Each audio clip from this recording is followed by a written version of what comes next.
Kasongo apewe burufe na sipewe.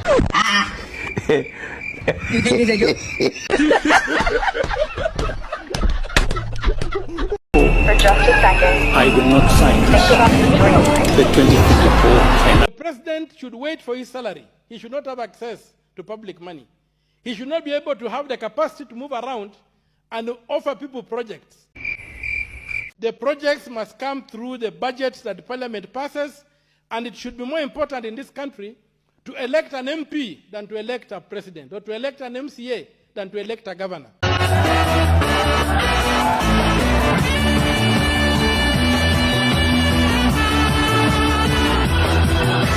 Kuna manabii wamejitokeza wanasema wanajua baba kushinda sisi. Watu wote waje washike Biblia hii.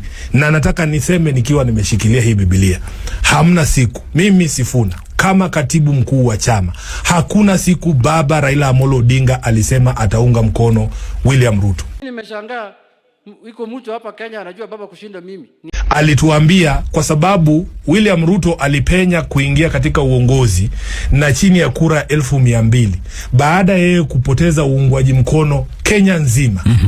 Ilikuwa ni fursa safi sana ya chama cha ODM kuunda serikali. It is true, anaongea ukweli. Hiyo ni uongo. ODM will not go to the opposition to come back to government. Lakini lazima tuwe kwa power. Hizo mmea pembe na igo. Hizo pembe ni mimi nitakata.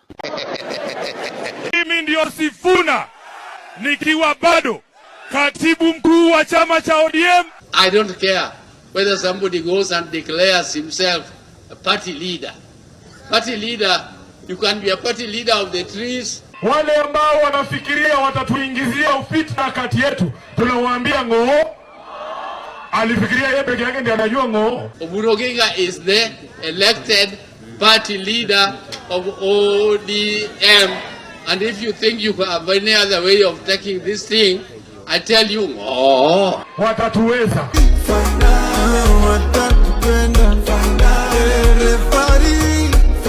Let me tell you, the one term is real, even in Nyanza. Na mimi nitapiga magoti mbele ya Mungu.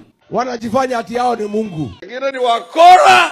Tunataka kuonyesha eti hao ndio Wakristo wa kweli, sisi hatujui kuimba. Ngai wako, so on. Ngai wako, ngai wako.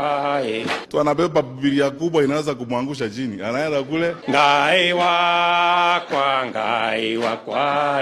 Kila siku unajua wakati mwingine mimi nashinda kusema mwadhani yako sababu unajua hiyo ilikuwa anthem ya watu fulani. Mwadhani ya goswa, elija, atia jirani yako, mechekesha kidogo. Hako tu mwadhani ya gosho. Mutadu. Don't radicalize the country to a point where you can't manage it. Because ukisukuma watu sana, watu wakifika kwa wall, hata wewe mwenyewe huwezi kujua yale watafanya. Kiburi mingi, ati wanatisha watu, wanatishia mpaka ati wanatisha rais. Tena hii Kasongo ni muoga. Wewe Kasongo unakojoa ni baluni na rigiji akifika.